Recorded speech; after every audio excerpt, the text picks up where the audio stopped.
Good morning friends, welcome to our channel Empower Education Point. Now we are going to start a second class for word section. आइए हम लोग word section से फिर से आगे करते हैं। और कल का वीडियो जो था बहुत ही अच्छा रहा। आप लोग का मेरे प्रति बहुत ही प्यार और ये दुआ इस वीडियो को देने के लिए मैं आप लोग का बहुत ही शुक्रगुजार हूँ, धन्यवाद देना चाहता हूँ। तो आइए इस वर्ड को हम लोग देखते हैं। पहला वर्ड सेक्शन है गैली। गैली मतलब होता है ग्लैडली, हैप्पीली, ठीक है, मतलब प्रसन्नता से, खुशी खुशी। जैसे कोई व्यक्ति जो होता है वो क्या होता है, खुश हो करके कोई वर्क करता है, प्रसन्नता से खुशी खुशी करता है, तो उसे बोलेंगे ग्लैडली या हैप्पीली, ठीक है। इसका साइनोनिम होता है ग्लैडली और हैप्पीली, ठीक है। आइए हम लोग सेकंड वर्ड पे ध्यान देते हैं। Teeming out. टीमिंग आउट मतलब होता है कमिंग आउट, मतलब कोई भी चीज़ बाहर निकलना, ठीक है। टीमिंग आउट मतलब कमिंग आउट, बाहर निकलना। और कल इसी से रिलेटेड एक वर्ड आपको बताए थे, ब्रीमिंग। ब्रीमिंग भी कल एक बताए थे। ब्रीमिंग आउट मतलब कोई भी चीज़ बाहर निकलता है, मतलब पानी क्या होता है, ज़्यादा हो जाता था तो पानी बाहर निकल जाता था, तो उसी तरह से इसका साइनोनिम है ब्रीमिंग। और एक और वर्ड है हाइडिंग प्लेसेस। हाइडिंग प्लेसेस मतलब होता है सीक्रेट होल्स, छिपने की जगह।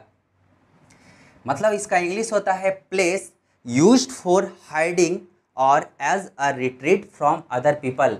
कहने का मतलब एक ऐसा जगह जो छिपने की जगह होती है और एक ऐसी अवस्था जो लोगों से डर करके कोई लोग पीछे हटता है, ठीक है, तो उसे हम बोलेंगे छिपने की जगह, हाइडिंग प्लेसेस, हाइडिंग प्लेसेस, ठीक है। और एक और वर्ड है ग्रूव। ग्रूव मतलब होता है ग्रुप ऑफ ट्रीज, मतलब एक छोटे से पेड़ों का झुंड, ठीक है। इसका हम लोग इंग्लिश में यूज कर सकते हैं ए स्मॉल वुड और अ ग्रुप ऑफ ट्रीज। और एक और वर्ड है हमारा क्विंग। क्विंग मतलब होता है that is making a soft cry. कहने का मतलब है एक ऐसा सुरीला आवाज़, एक ऐसा वॉइस निकालना। कहने का मतलब है द क्विंग पिगन्स, ठीक है। जैसे हम लोग कोयल का आवाज़ सुनते हैं ना, और कोयल का आवाज़ सुनते हैं, कबूतर का आवाज़ सुनते हैं, गुटर गू करके जो बोलता है, उस वर्ड को हम लोग क्विंग बोलते हैं। तो आइए हम लोग फिर से इसके बाद हम लोग नेक्स्ट वर्ड को देखेंगे। आइए हम लोग थ्रॉन्ग्स। एक वर्ड है थ्रॉन्ग्स, मतलब होता है एक क्राउड, मतलब भीड़। जैसे कहने का मतलब है कि a large crowd of a people, जैसे लोगों का भारी भीड़ का जमावड़ा। जैसे लोग इकट्ठे होते हैं, कहीं जाते हैं घूमने के लिए, या कहीं मतलब मैदान में जाते हैं, या कहीं फील्ड में जाते हैं, या कहीं मतलब कोई फंक्शन में जाते हैं, तो लोगों की भीड़ का जो जमावड़ा लगता है उसे थ्रॉन्ग्स के रूप में हम लोग वर्ड को यूज करेंगे, ठीक है। मतलब a large crowd of people. इसका एक और तरीके से हम लोग यूज कर सकते हैं, used about a crowd of a people to move into a field और पार्टिकुलर।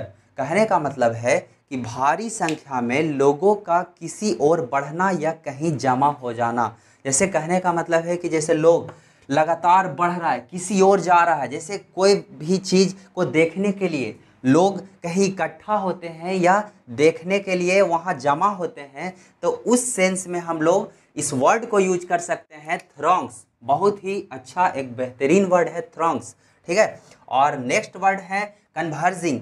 कन्वर्जिंग मतलब होता है मीटिंग ए पॉइंट। जैसे हम लोग साइंस में पढ़ते हैं ना, यहाँ से क्या करता है, लाइट आया, यहाँ से क्या हुआ, टकराया, फिर यहाँ से रिफ्लेक्ट हुआ, यहाँ से, तो ये क्या हुआ, कन्वर्ज हो गया। तो इस वर्ड को हम लोग साइंस में भी यूज कर सकते हैं रिफ्लेक्शन ऑफ लाइट के रूप में, कन्वर्जिंग, ठीक है। कन्वर्जिंग मतलब होता है मीटिंग अ पॉइंट, दो व्यक्तियों या वस्तुओं का विभिन्न दिशाओं से आकर एक बिंदु पर मिलना, ठीक है। जैसे दो व्यक्ति है या कोई वस्तु है, अचानक से कोई दिशा में जा रहा है या बिंदु पे टकरा रहा है, उस सेंस में हम लोग कन्वर्जिंग को यूज़ करेंगे, ठीक है। इसका एग्जाम्पल हम लोग और भी दे सकते हैं कि fans from all over the country converging on the village during the annual music festival. कहने का मतलब है कि बहुत सारे जो फैन थे, ठीक है, वो पूरे शहर का या पूरे देश का आ करके किसी विलेज में कोई एनुअल म्यूजिक फंक्शन था, फेस्टिवल था, त्यौहार था,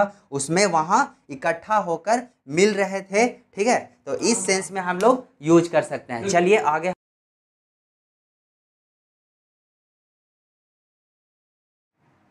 आइए देखते हैं आगे। रिपेल्ड मतलब होता है धक्का मुक्की करना। ठीक है, रिपेल्ड मतलब होता है धक्का मुक्की करना। और एक और वर्ड होता है फैसिनेटेड। फैसिनेटेड मतलब होता है अट्रैक्टेड। जैसे कोई भी चीज़, किसी को अट्रैक्शन होता है या किसी चीज़ से लगाव होता है, तो उस शब्द को हम लोग फैसिनेटेड के रूप में यूज कर सकते हैं, वर्ड के रूप में यूज कर सकते हैं फैसिनेटेड। फैसिनेटेड मतलब होता है आकर्षित। ठीक है, एक वर्ड है मरमर्ड। मरमर्ड मतलब होता है विस्पर्ड, मतलब भुनभुनाना। ठीक है, एक और वर्ड है हीडेड। हीडेड मतलब होता है पेड अटेंशन टू। जैसे किसी और ध्यान देना, किसी भी चीज़ पर ध्यान देना, किसी और अग्रसर होकर ध्यान देना।